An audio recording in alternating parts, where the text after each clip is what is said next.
Hello and welcome everyone to the Grand New Party PAC's fourth activist conference call.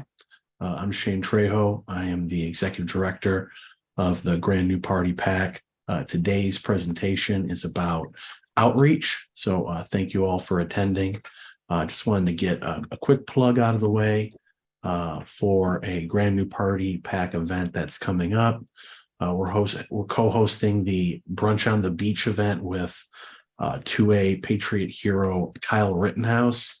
That's going to be taking place on Wednesday, July 19th in Grand Haven between 9:30 a.m. and 11 a.m.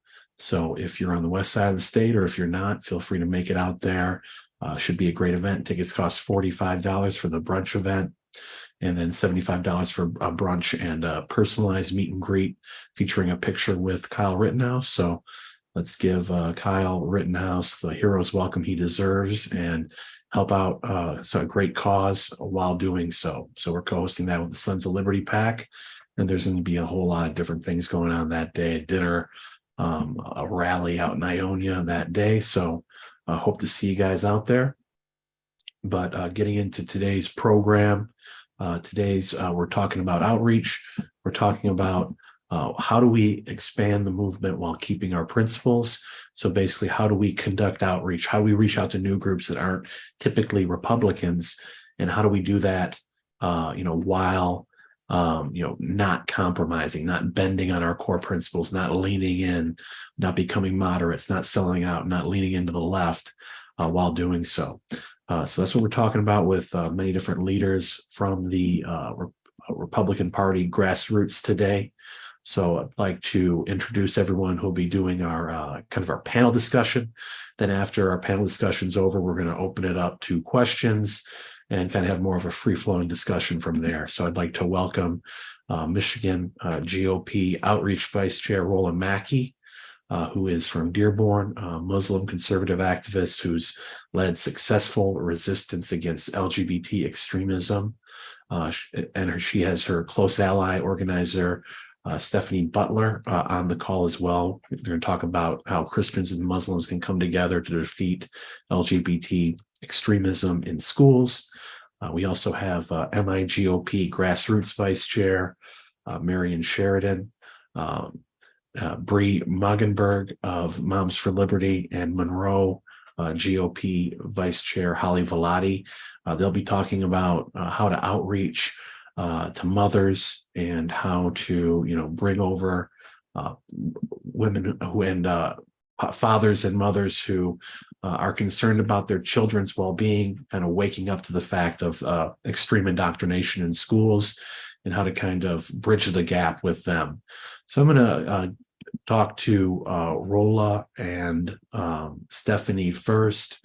So I'm going to unmute you guys, ask to unmute both of you, and just kind of want you guys to talk about the situation in Dearborn. I know we've heard a lot about it. We've seen that, there was, big movement that kind of sparked up last year with regards to that. So can you talk about how all that unfolded and what were your guys' role in making that happen?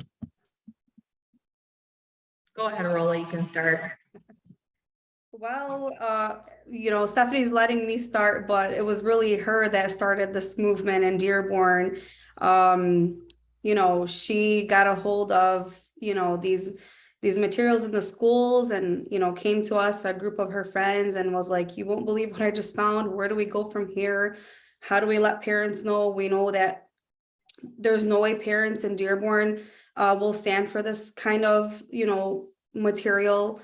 And so I think first we went to the school board, and they, we went to the school board thinking they're going to be like, oh my gosh, thank you so much for bringing this to our attention. Let's remove these books. But little did we know that we were going to have pushback from them. So that's when we got the idea of having a protest, and we actually called the protest, Protect the kids or protect the children. Yeah, protest. rally to protect the children. Yeah, protect the children rally. And we figured, we'd have at least 150 people show up to the rally, and the word just circulated around. Stephanie had made a video.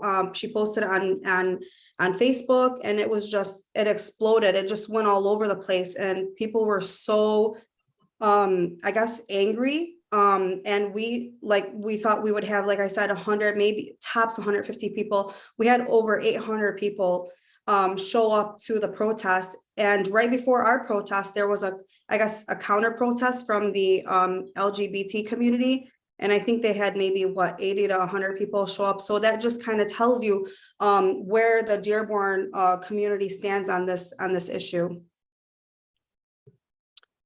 And That's great to hear. And so, so having that rally, what were the impacts of that?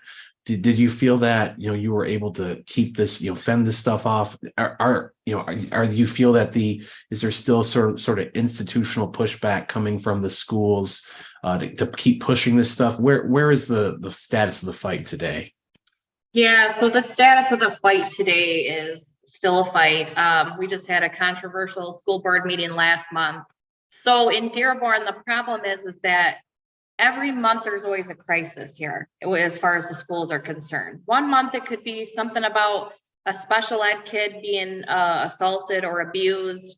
This month it was two other things. One, a coach of 29 years, a basketball coach, beloved, does a lot for the kids, buys them shoes out of his pocket. He doesn't win basketball games because we're not given athletes over there. If an athlete comes there, they're sent to Dearborn High or Fortson. So this, there's other ways to mentor. So there was that issue going on. He was removed from his position. And the other issue was that a couple kids were not allowed to walk in the graduation ceremony.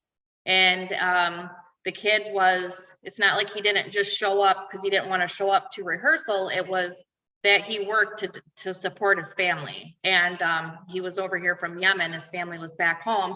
So everything goes on top of each other and kind of gets lost in the mix because there's always crises. But I did just get an update. So there was two books that I really was pushing back on. And I was able to get the results of the votes from their school committee. And I'm going to take this book as gay, for example. The vote was 7 in favor to 6 opposed. And I mean, that's really close. So I put in for another review, which this is supposed to go to a parent committee, and came back, supposedly the vote was 7-0. So I'm like, you want me to buy that? We did get about 5 or 6 books banned or, removed at this point, but the fight continues on. Yeah, they certainly have the deck stacked against you. I see John Smith's on the call. He's the 5th CDRC chair. He's actually phoning in from the Jackson County Lincoln Day dinner. So great to have you on, John. Do you want to add to this discussion? Yeah, I was wondering what kind of participation after the fact, not participation during, because we've seen the videos. There's a lot of participation. How did you get these new people involved on an ongoing basis, or is that a thing? Yeah, so I think, Rola and I started a couple group chats, parent chats. Whoever was, who wanted to continue the movement with us was invited to join that chat. We did some data collection, moved over to Hamtramck there for a little bit, where you can see that we're making marks over there, not only with the school board, but with the city council. They just voted to ban all LGBT flags from city property.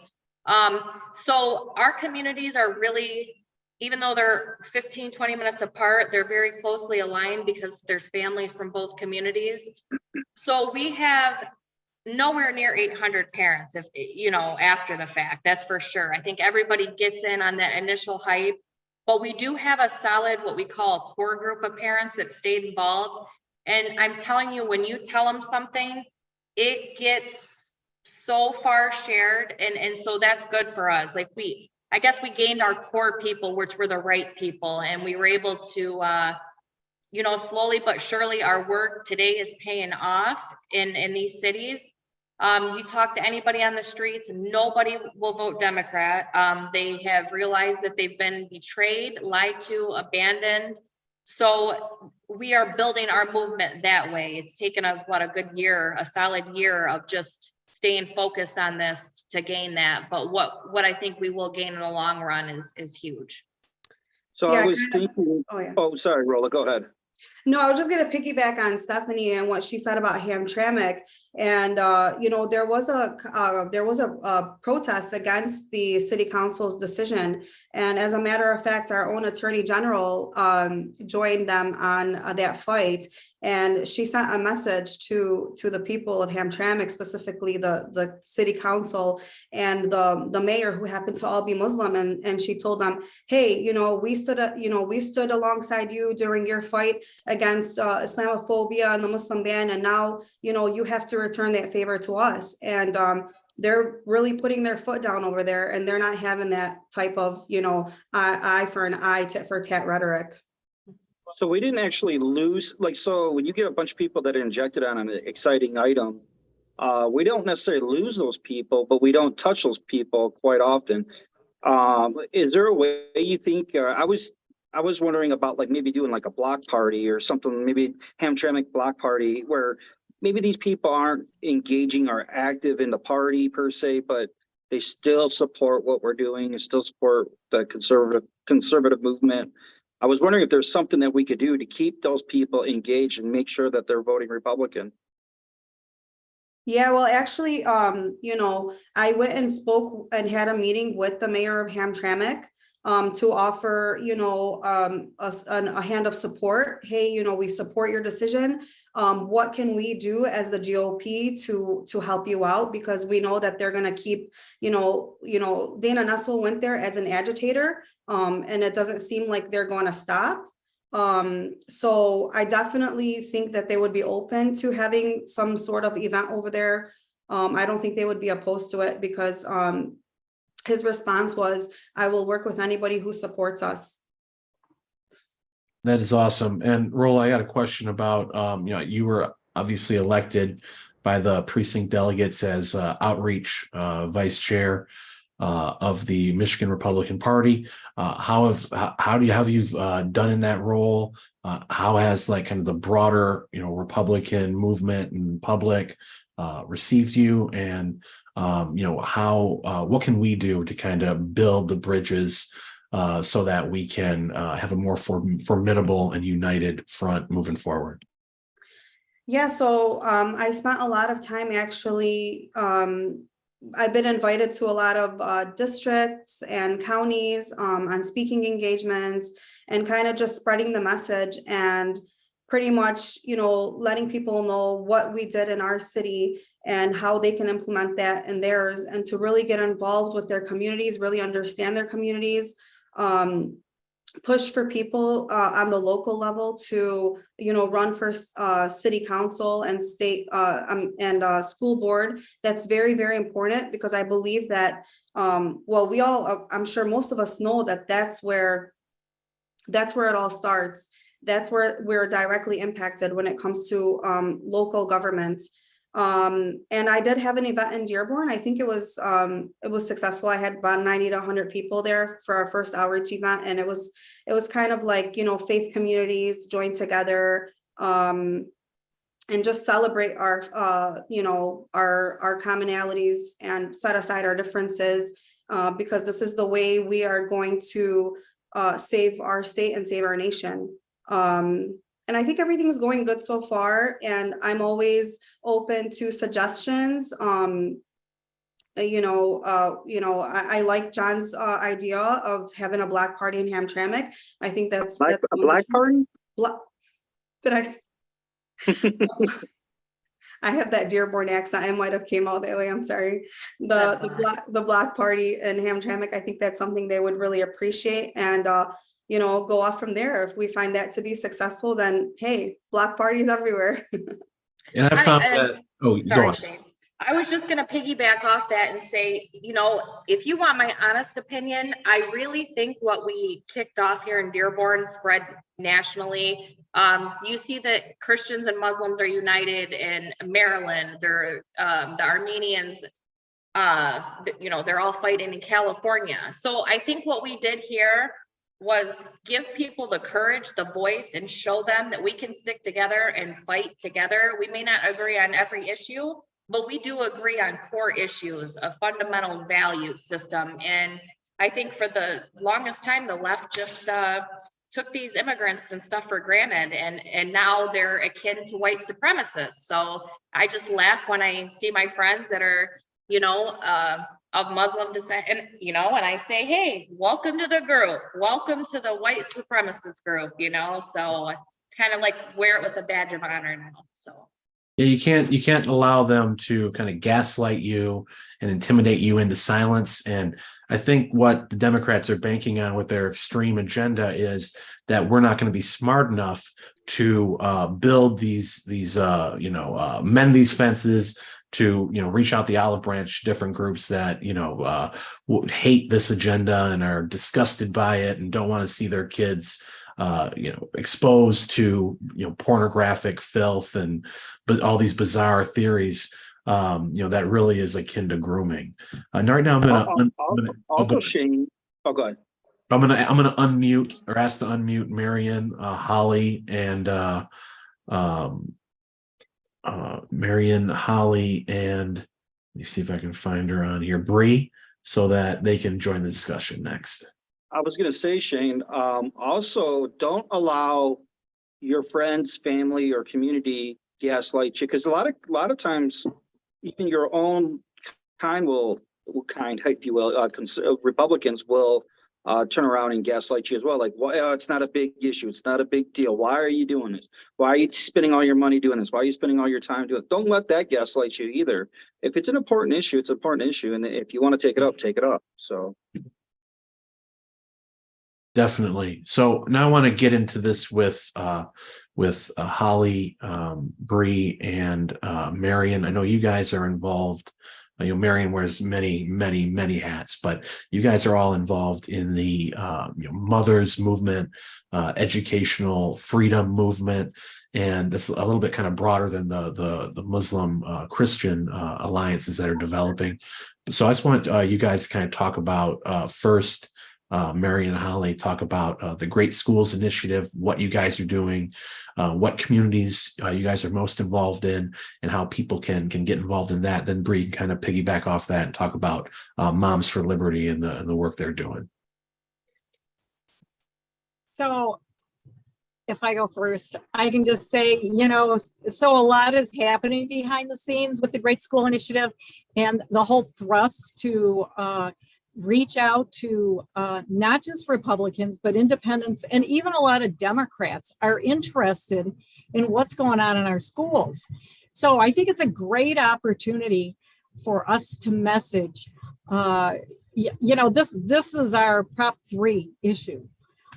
It's really going to turn out voters in order to get rid of this stuff in our schools. But, survey is showing that 80% of the parents and grandparents are against this stuff. That's a huge voting block, not just in Michigan, but across our state, across the whole country. So I really think that it's something that we need to take advantage of. And there's plans in the work to take advantage of this. And if I can just briefly elaborate with some of the plans that are in development, it's we need precinct delegates, and we need just activists to actually go door to door. We have to spread the message door to door to independents, to Democrats, to, of course, Republicans. And it's very interesting because I work with people that are looking very closely at 2022 and 2020 and what the Democrats did to win these elections. And it's just it's ingenious. I hate to say that, but they have all of their volunteers under a couple paid staff people, and they work the communities as 501c volunteers.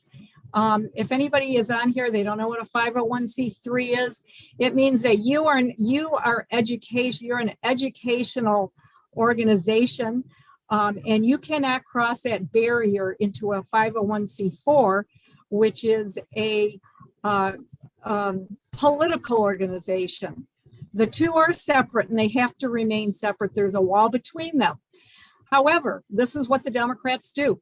They have all these organizations that are working as 501c3s. Education, right? They're going around in the communities. They're educating everyone. What are they doing? They're building relationships with everyone in their community. And then what happens 6 months before an election? All these people go on furlough from the 501c3 and they get picked up by the 501c4. And now they're out there telling those same people that they developed these relationships with how to vote. So it's like this is a big breakthrough in figuring this out. And I think that, this is what we're going to need to do. I think, there's going to be a lot of partnerships, I think, with the MRP. And for example, Michigan Conservative Coalition, which I'm part of, is planning parents and pancake events all around the state. Stephanie is involved in this. Rola, you're going to be involved in this. Heidi, you'll be involved in this. We're going to set up these events to educate parents about the Great School Initiative. We want parents to know what their rights are.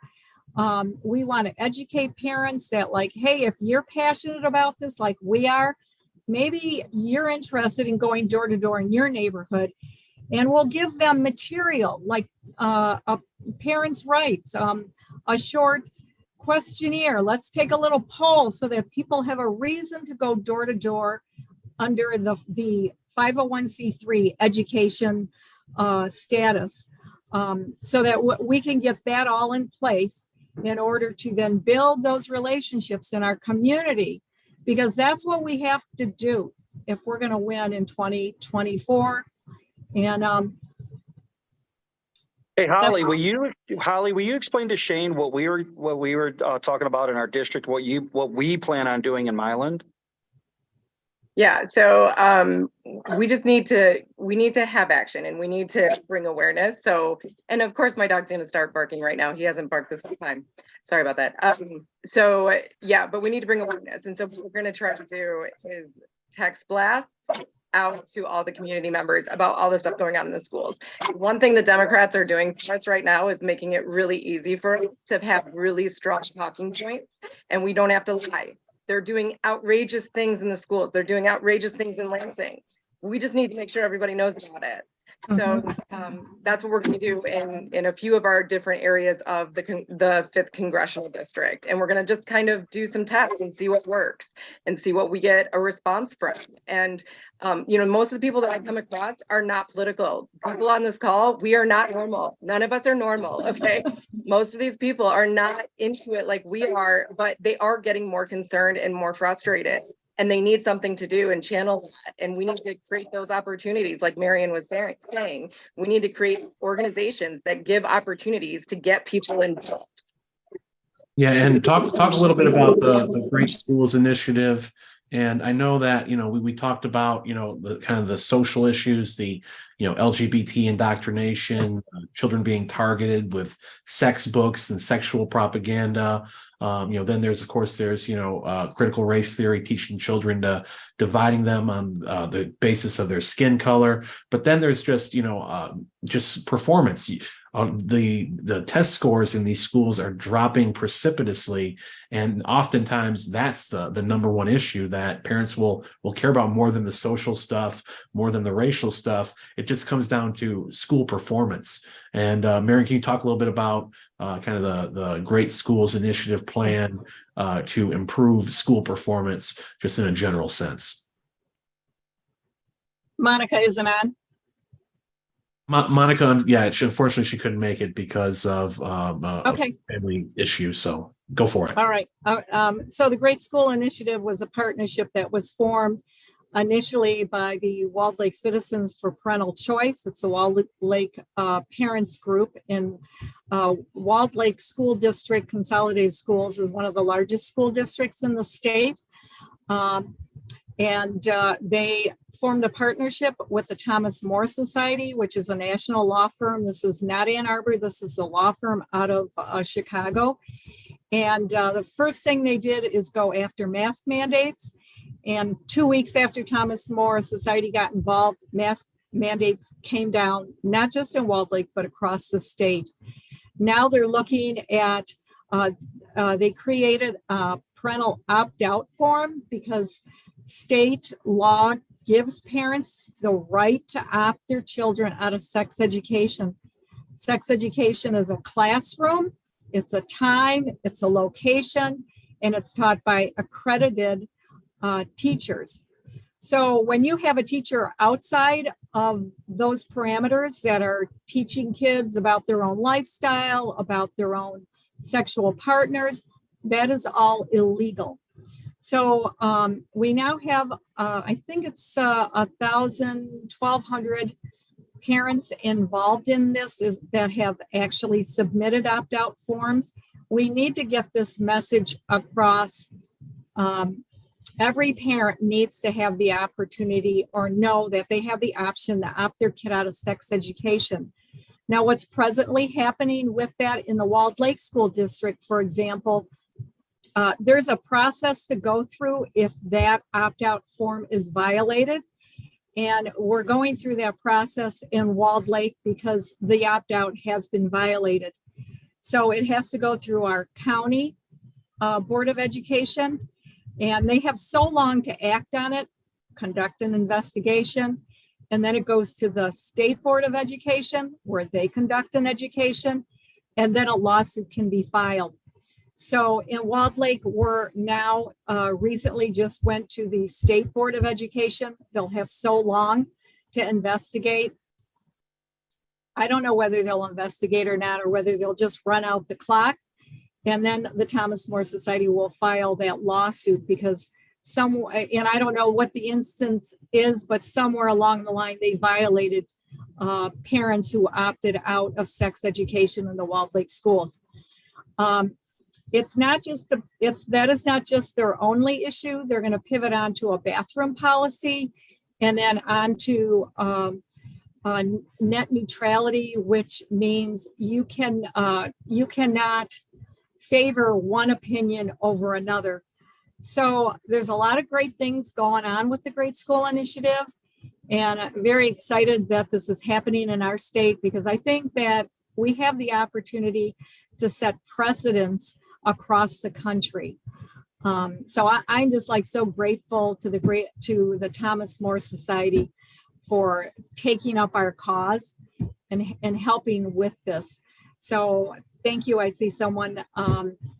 Oh, thanks, Bree. I see that you put the Great School Initiative website in the chat. So I encourage everybody to check that out.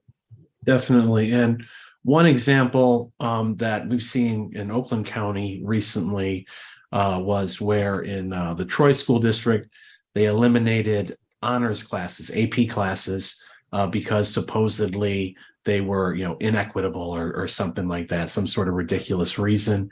And that, really sparked a lot of people who wouldn't have cared about necessarily about the racial or sexual indoctrination to become up in arms. So as the left overreaches, that will give us great opportunities to push back and build coalitions with people who you wouldn't necessarily expect to build a coalition with.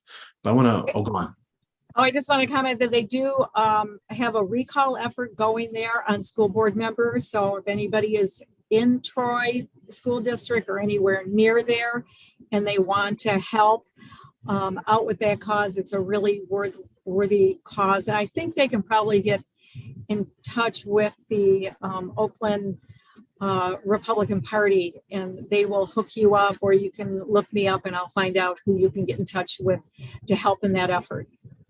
Awesome. So I'm going to pivot over to Bree, I know you're with Moms for Liberty. See a lot of hate against Moms for Liberty from the left. It's like the number one kind of group that they're focusing on, calling you guys, all kinds of horrible names and kind of trying to troll your national convention that recently was underway. So can you talk about what Moms for Liberty is doing in Michigan and how people can get involved with that here? Absolutely. Thank you. And Shane, I don't want to be rude, but can I just really quick put a little interjection in? Marian, you're talking about the Troy recall. When we recalled here in Mount Pleasant, somebody had suggested that we do a statewide weekend where like everybody just came to that area. I would be more than interested in doing that and bringing volunteers if something was scheduled, because it takes a huge effort to make that happen. And that's important in Troy. Okay, great. Let's talk after. Yeah. Sorry. So thank you, Shane. So yeah, Moms for Liberty. I'm glad to be here, a part of the new labeled hate group. So with Moms for Liberty, one thing, as an entire organization, we are fighting for our kids and parental rights and trying to stop government overreach.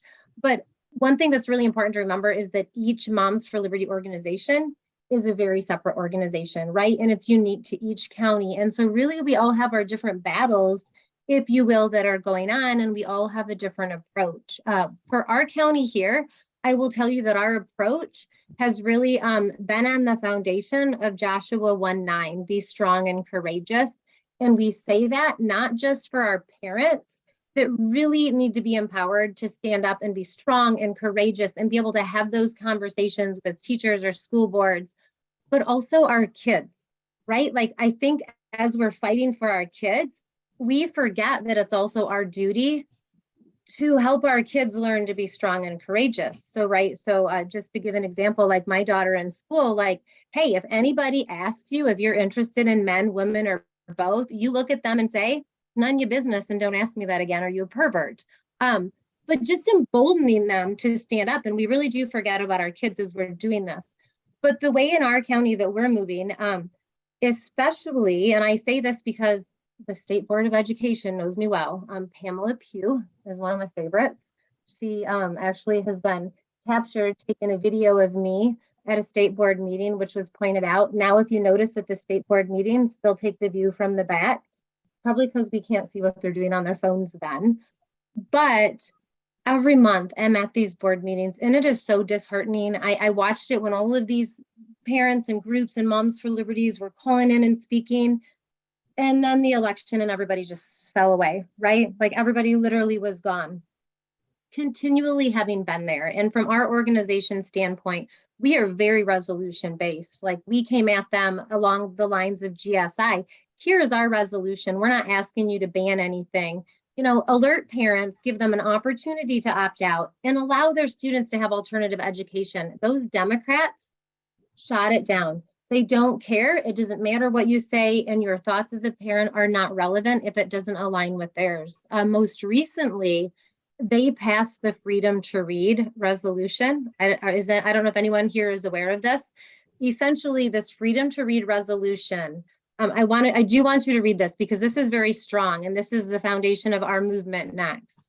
In here, it literally states, students from marginalized backgrounds who benefit from seeing themselves represented in literature. That is one of the reasons which they will continue to allow pornographic material. Mind you, porn does the same thing to your brains that drug and alcohol does, right? So are we going to also allow them to do drugs and alcohol?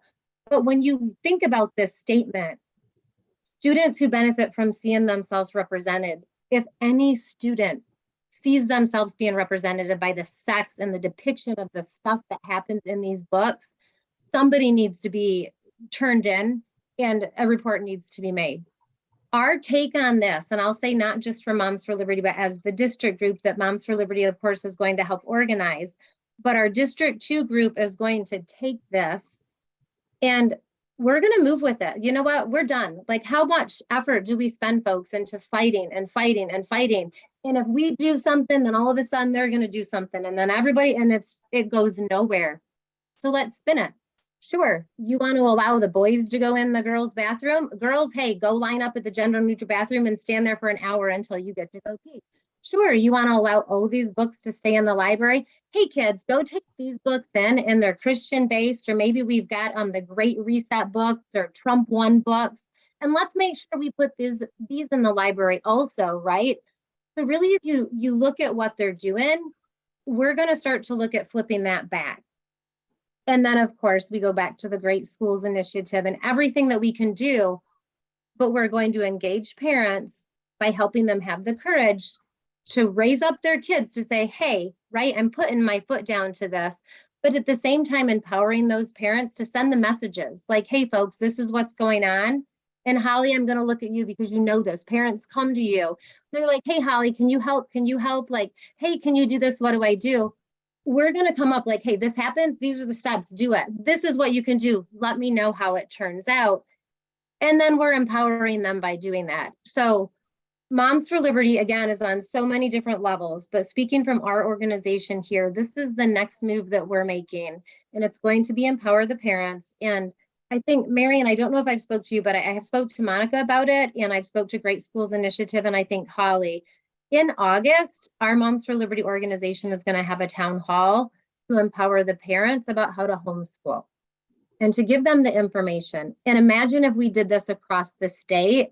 That's a big smack in the face to the State Board of Education and every school board that wants to ignore the parent. So rather than the constant battle, we're kind of flipping our mode here in Isabella County to say, hey, let's be more effective and empower people to put their foot down and say, we're done. This is how it's going to work. That's excellent. Now, going on the offense is very important. And even if you are, say you're homeschooling your kids or something, you can still be involved at the local school board and fight them and what they're doing to other children. But this question, I'm going to ask to unmute Rola and Stephanie as well. This is kind of an important thing for outreach is when it comes to knocking doors, when it comes to reaching out to people, when it comes to canvassing your neighborhoods, what tips do you have to be able to relate to people, being able to flip people at the door, being able to reach people who are somewhat hostile? Give us some tips, because this is something that even I need help on, is reaching out to people who might not, have might not be congruent with your beliefs. So feel free to give your tips. I know a lot of you guys have done a great job of knocking doors. What are some tips you would give in how to do that effectively? So for me, usually, I don't mention Republican or Democrat. I'm more, hey, does it bother you what's going on in the schools? Have you heard about what's going on in the schools and these kind of books that they have? And I generally just strike up a conversation. I find that to be easier. It puts people less on the defense, and it allows a path to start a conversation like, oh yeah, I've heard about that, what's going on with that? And then I'll kind of go into it. And especially if I'm door knocking for a candidate, which is usually why I'm door knocking. And then that allows me to lead into that. Well, hey, this candidate is totally against that. When they get in office and they get elected, they're going to do A, B, and C to go after this. Can we count on you for your support? So I think just starting off with small conversation with them.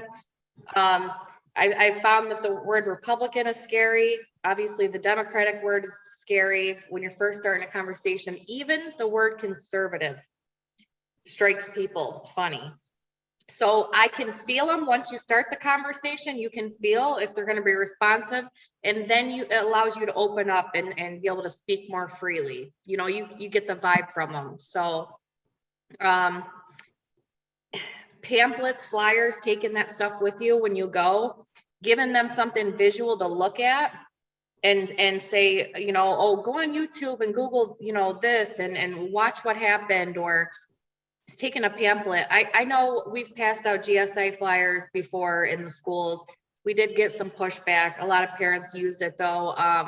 I take them to all the events that I go and speak at. And I think that just walking in groups and I know Rola and I are probably a sight to see, especially in certain areas, the real white areas over here, we look a little funny, but it intrigues people to open the door and talk to us. You know what I mean?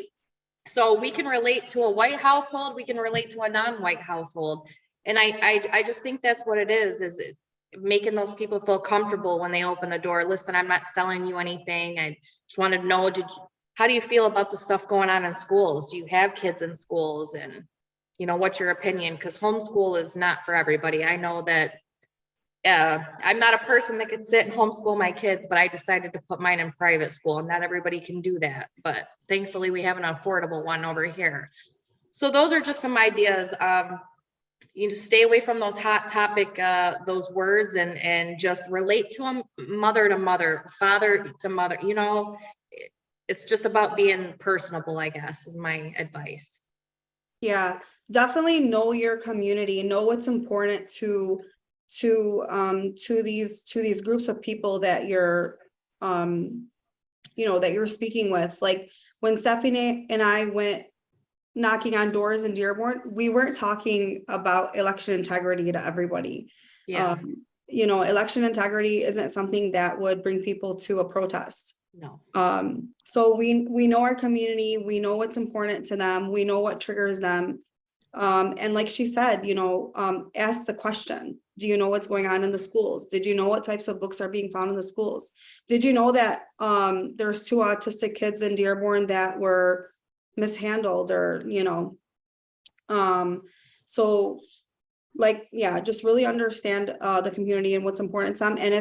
And if you want to, and if you have like a part of the community that's Muslim or Arab American, and you need some help, please don't hesitate to reach out to me. I will definitely come knocking on doors with you. I will do that. And there's I get calls every week from parents, people within our circle that Stephanie and I have built a relationship with and started group chats with and whatnot. I get calls every week. How can I help? What can I do?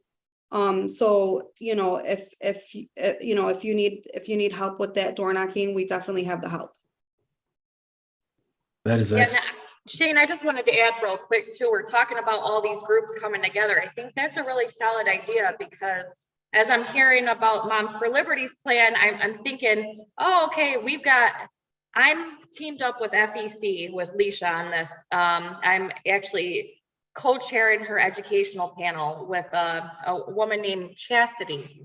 And we're going to be doing something in August too, right before everybody goes back to school, where we're wanting to touch base with everybody, and we're going to put together a presentation and a packet with opt-out forms. This is what you do if you get into this situation. And I've also joined a coalition with people around the world, Protect My Children, South Carolina. I mean, there's doctors, lawyers, they have a ton of resources.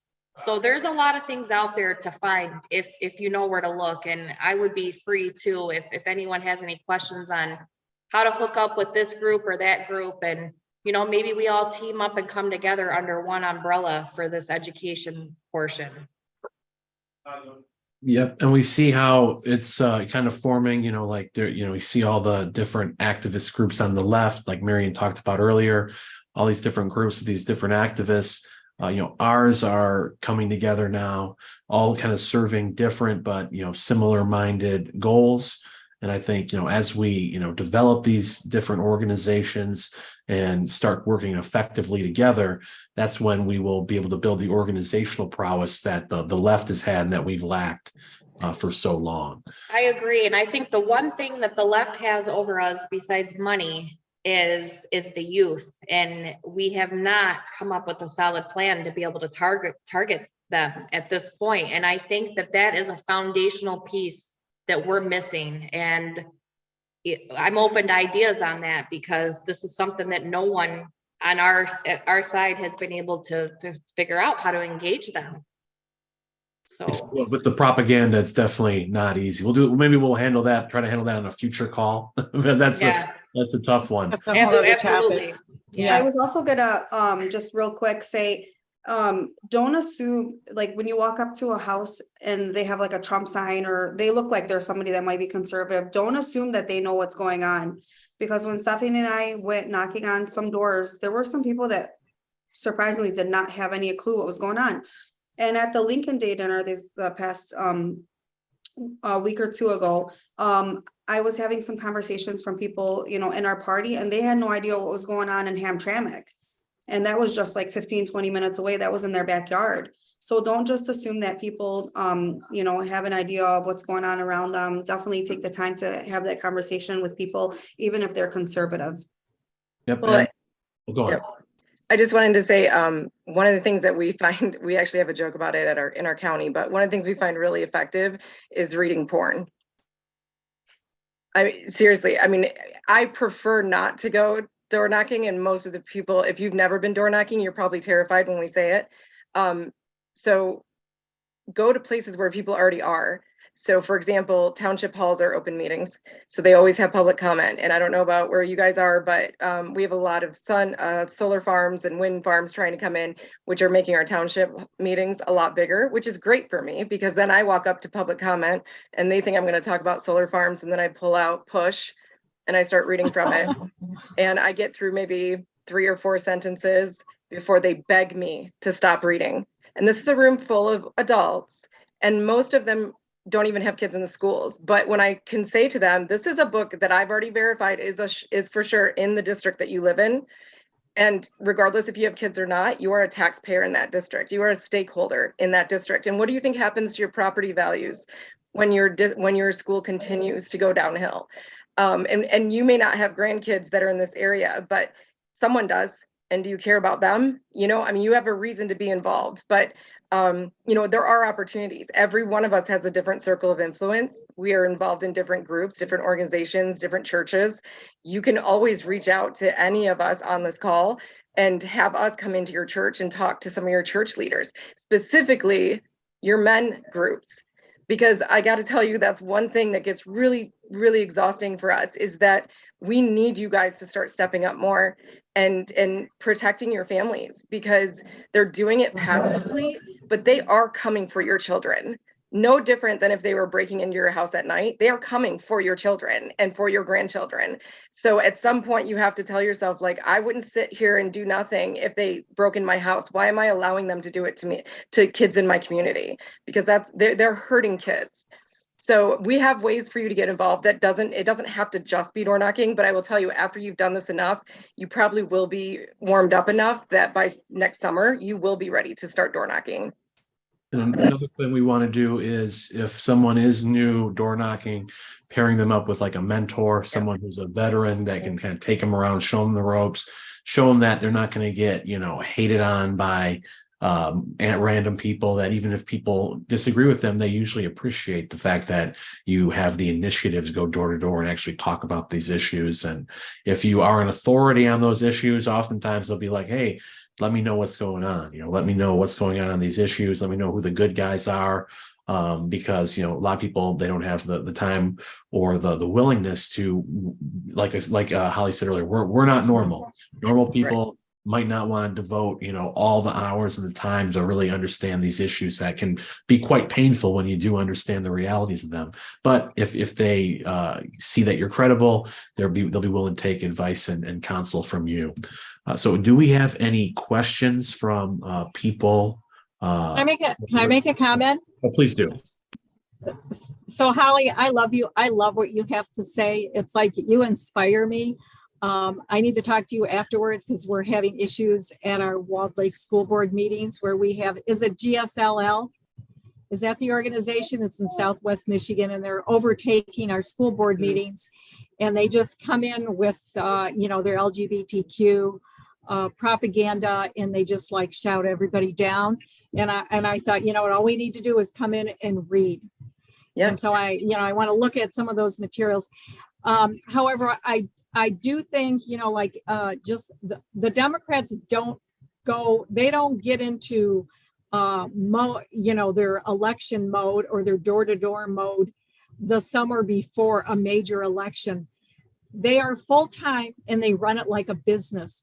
And that's part of the problem. Like Republicans, that we go out, we think it's a season, and it's not. It's a full-time, year-round job. And it's like, if anybody is inspired, I mean, we really need to have people out this year, knocking doors, developing and forming those relationships just on the education issue. That's why I think it's important for a Great School Initiative to come out with this questionnaire, because I think it's a nice little poll. It's a nice way to go to the door and not seem, that you're tied to any party, but just ask people, like maybe the first question is, what do you think about, the books that are in the school library?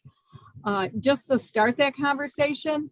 But it's like, we need to get people out this year and not next year.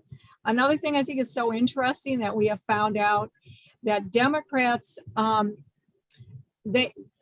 it's like they don't go to the independents. It's like the independents cost too much money for them to, it costs 10 times as much to get an independent to go vote as it is a passionate person about an issue. So if we can find those people and let them know what's going on in the schools, and they're passionate about how much they dislike it, we know they're going to be a voter in the next election. So I just, I think that we're going to be coming out with more of this for people to have the tools that they need to go door to door. They almost need, it's like we need to fight this predatory ideology, and that's really what it is in our schools. But we just have to educate people across the board now, not wait till 2024, or it's going to be too late. Yeah, and I think that also, though, in the summer, this is a great opportunity. There are so many fairs and festivals and different opportunities where there's groups of people together that if we can get some good materials together, that especially if they're specific to your communities, cars that are on public streets, you can put stuff on their windshields. You can put information on there. I mean, not porn, probably not. You'd want to censor it a little, but why not? They have it in the schools. I mean, okay, so I totally would, but I'm not telling other people to do it. But yeah, I mean, things that get their attention, because although yes, they do catch the youth and the seniors, we have the winning issues and the winning positions. I mean, they're horrible. Their positions are horrible. I can't imagine how a Democrat goes out and tries to get people to vote. When I go into a township hall and I walk up to the microphone and start reading porn, no one in the room knows who I am. They've not heard Republican, Democrat, or conservative, and they're all angry. And then some of them are like, oh, wait, I'm a Democrat, so I'm okay with this, I guess, because I was told I was. But the majority of them, Democrat or Republican, are not okay with this. And so I don't think it's so much that we have to catch the youth or we have to catch the seniors. We have to, number one, we have to inform people who are just not engaged. And then number two, we've got to make sure that our people are showing up, because this whole, election integrity stuff, it really shoots us in the foot, because then they don't bother to show up because they think it doesn't matter. And it does matter. And the other thing is, we need to do more than just get people to door knock for candidates. We need them to be candidates. Yes. Awesome. So we got Ian Hillam who wants to ask a question right now. Yes. With the school board meetings and everything, if you know a gay person in your life that is aware of all this, ask them to come to these meetings, because that's what Gays Against Groomers are doing. They are gay men and women, primarily millennials. They are in their 30s. They are finding out what their nieces and nephews are learning in the schools, and they are not happy that this is being done in their name. So, Absolutely. And what we found is that a lot of them are really uncomfortable to speak out. But one of the things that we've had them do is write to us, and then we read it for them if they don't feel comfortable. But you're absolutely right, Ian. Most of these people are not okay. They're not comfortable with this. They do not believe that this is not what they fought for. They understand what it's like to be persecuted. They understand what it was like to be cast out and to be hated. And what these people are calling hate now is not at all what they fought for. Exactly. Okay, and I'm gonna give it to William now for the next question. Thanks, Shane. Can you hear me okay? Yes. Okay. I put in the chat some material about the Troy recall petition, because a lot of things we're talking about have, indefinite timelines, like the timelines are forever. They're marathons. They have no beginning. They have no end. Troy has a beginning. The beginning was July 3rd, the day before 4th of July. is when they learned that their petition language was final. So their deadline is August 4th, I believe. Give me a day. It might be August 3rd, but I think it's August 4th. And so their clock is running. So anybody, Bree, I sent you separately an email that has a lot of information. She talked about bringing a statewide influx of volunteers. They need that. We're MCC, Michigan Conservative Coalition, has sent out an email today about it. Oakland County has sent out an email about it.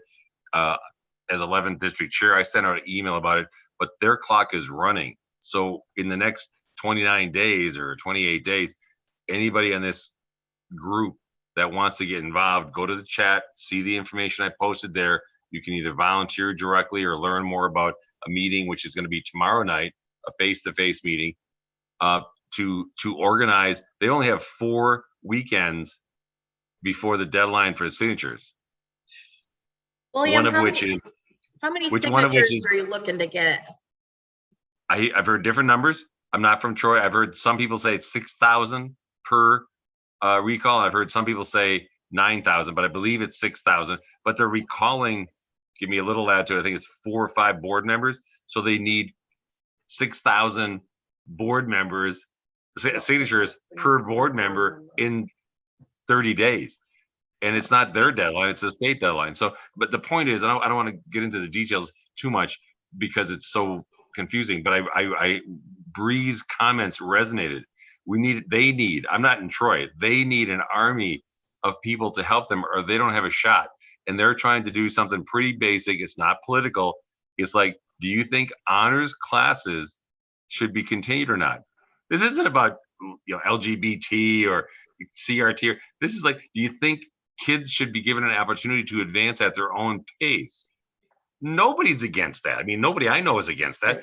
Everybody thinks that smart kids should be untethered to run as far as they can run, as fast as they can run. So anyway, that's my pitch. If you can help Troy, they need it now. It's in the chat room. Thank you, Shane. Thank you, Bill. And I'm going to read some comments from the chat right now. And then if any of the panelists want to respond, feel free to do so. Emily Bauman says, we also have many conservative candidates running this year for local offices, nonpartisan races that have been given away to Democrats and progressives in the past. We need to take back our city and town borders at the local level. Very well stated. Are you guys working on any local races? Are you getting involved in these local elections this year? Are you asking the panel, Shane? Yes, I am. Oh, yes. So yes, Emily is running for Westland. I'm vice chair of the 12th Congressional District. Emily's running in Westland. We don't have any elections in Dearborn, thank God, but I jumped over to Dearborn Heights to help a candidate, conservative candidates over there. Definitely have hooked up with a couple people from Troy. I'm willing to go over there and door knock. This is what we need to put into effect with the precinct delegates and with the committees, giving them jobs and opportunities like this. And that's how we build strong. But yes, to answer your question, I'm working in Dearborn Heights right now strongly. Yeah, I'm also working in Dearborn Heights as well. And speaking of city elections, and getting out of our bubbles and our echo chambers and going to events, I actually have been hanging out at city events that Democrats are primarily at. I went to a Dearborn Heights city councilman's campaign kickoff for re-election, and I knew it would be all Democrats. And I went over there to, everybody knows who I am. So I went over there to have some conversations with people, and I had quite a few people actually approach me and talk to me and tell me, they were once a part of the party. They were once precinct delegates. And so I went over there and I recruited them back to the party. And there was actually one individual who was on the school board and lost her re-election. And I will be supporting her in the next election for school board in that city to get back on. She was trying to stay away from it. She said there's too much corruption, it's too political, but we're working on it to get her back on the school board there. So there's always something to be done. Like Marian said earlier, this political activism stuff, you got to view it as like a full-time job. It's not just something you do once a month every couple of years. Thomas Jefferson said, liberty requires eternal vigilance. So we always have to be vigilant, always have to be working, always have to be, in the field, supporting different candidates, supporting different causes, going to meetings. And if you have a small, dedicated group of people, you can make big change happen, particularly at the local levels. Christine Jersky in the chat said that the Dems, I found out because of attending a Debbie Dingle Q&A on June 29th, that they have their hooks in the senior centers. The Dems have been practically bribing them. Again, they have a lot of resources. They'll use them. They're never held to account the way we would be. So it's always an uphill battle. But one thing that you could do to kind of get around that is just volunteer at a senior center.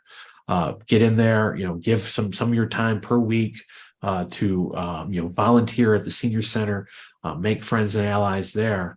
Obviously, you would think that the seniors would be more conservative leaning, particularly if they knew the depths of the depravity of what the Democrats are doing and how evil their agenda is, particularly at the schools that they're doing to future generations.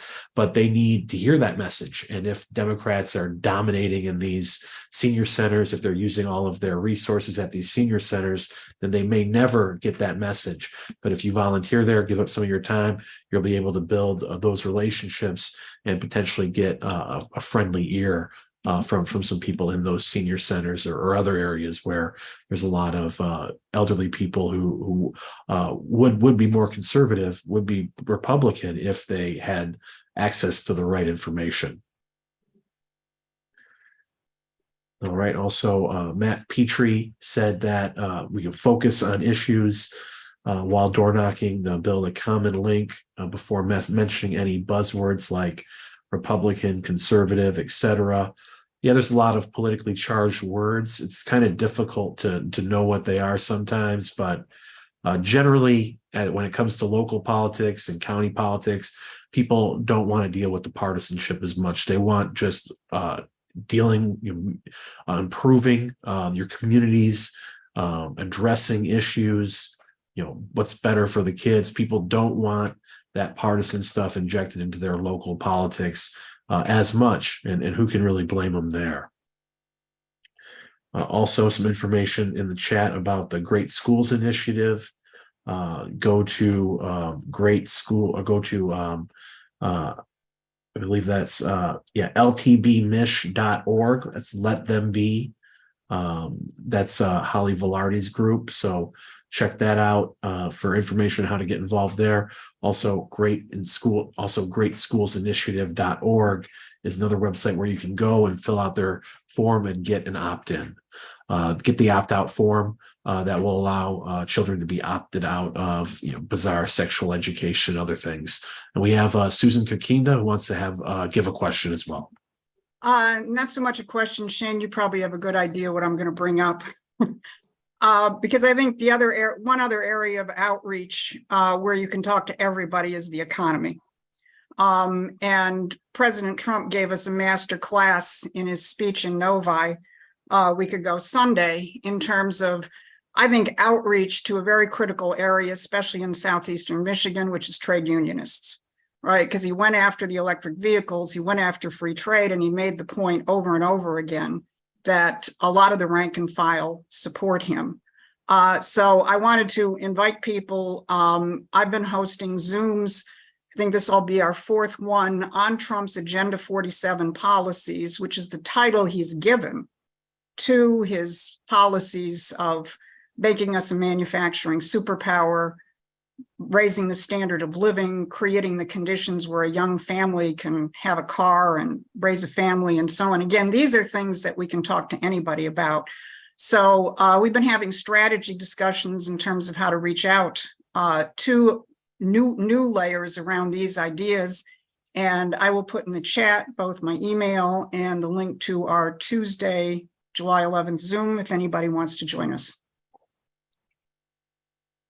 Awesome. Thank you, Susan. And I've been happy to participate in those calls, and the economic issue is something that will definitely, especially in Michigan, you have a working class of people who, many of whom were Democrats their entire lives, but are realizing that they're getting sold out to China and corporate interests by Democrats now more than ever, and are willing to entertain some different ideas as a result of that.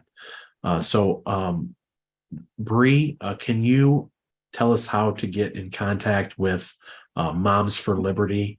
I know I just brought up Let Them Be and Great Schools Initiative, but if someone wanted to get involved with Moms for Liberty, what would be the best way to do that? Website, social media? How do we reach them? Thank you, Shane. Actually, and I apologize, I didn't even put that in here. So obviously, many of us are from different counties. If you go to momsforliberty.org, and then you go on the top, there's a little drop down that says Find My Chapter. You can go right to the United States and find your county.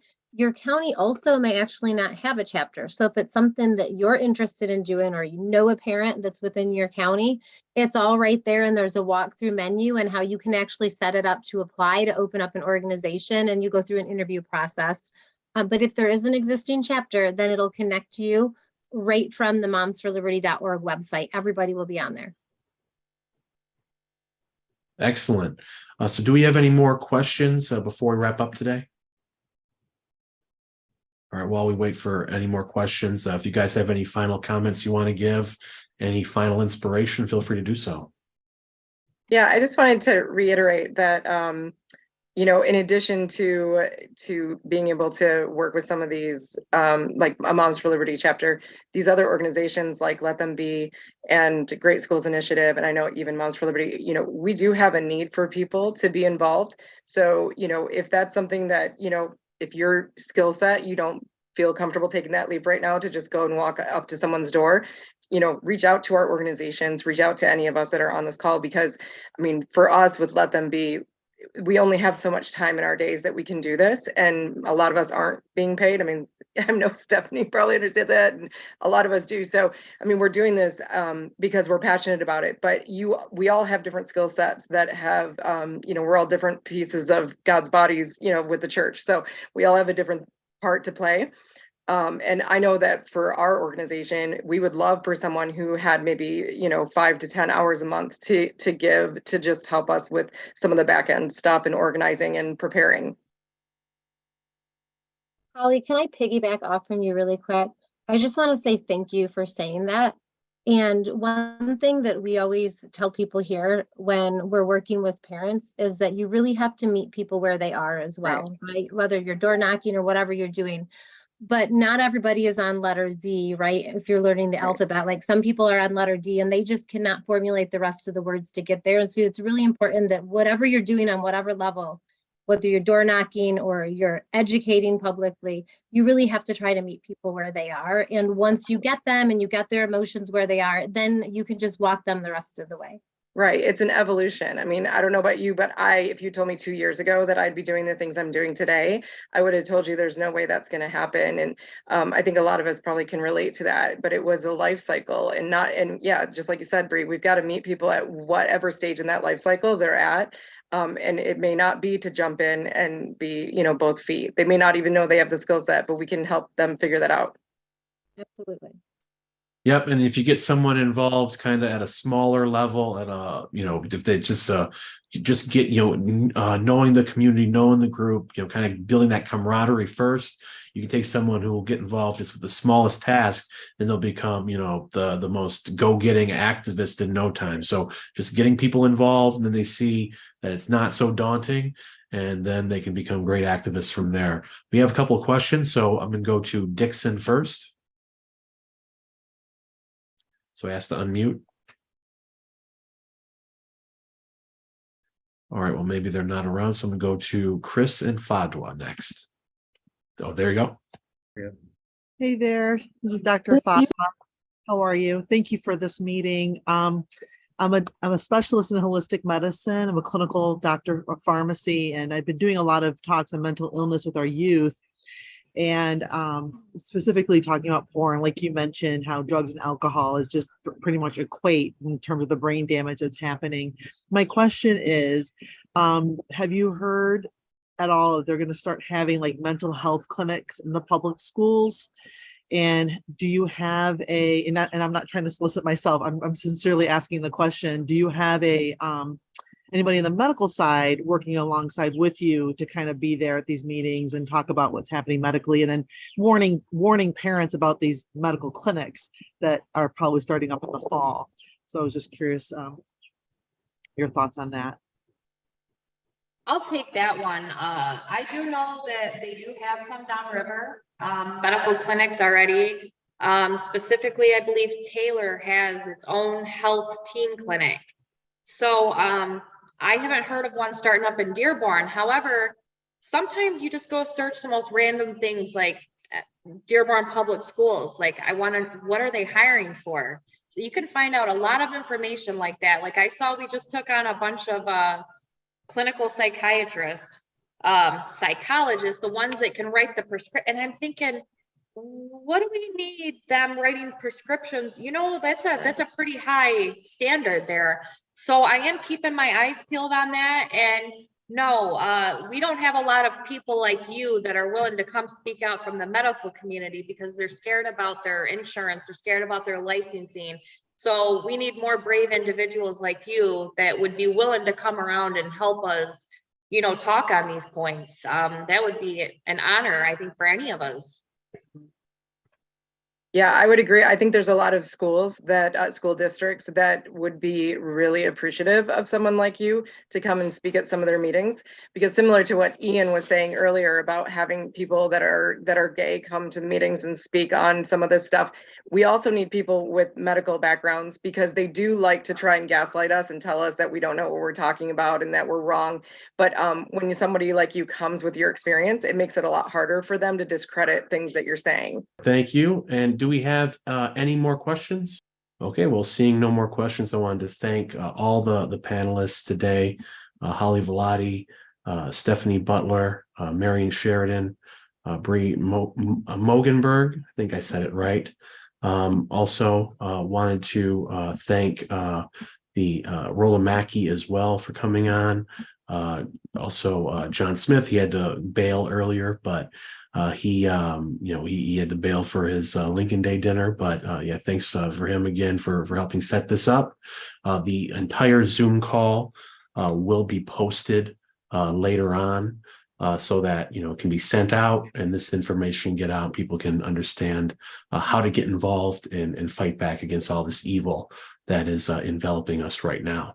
So thank you for attending and have a great day, everybody.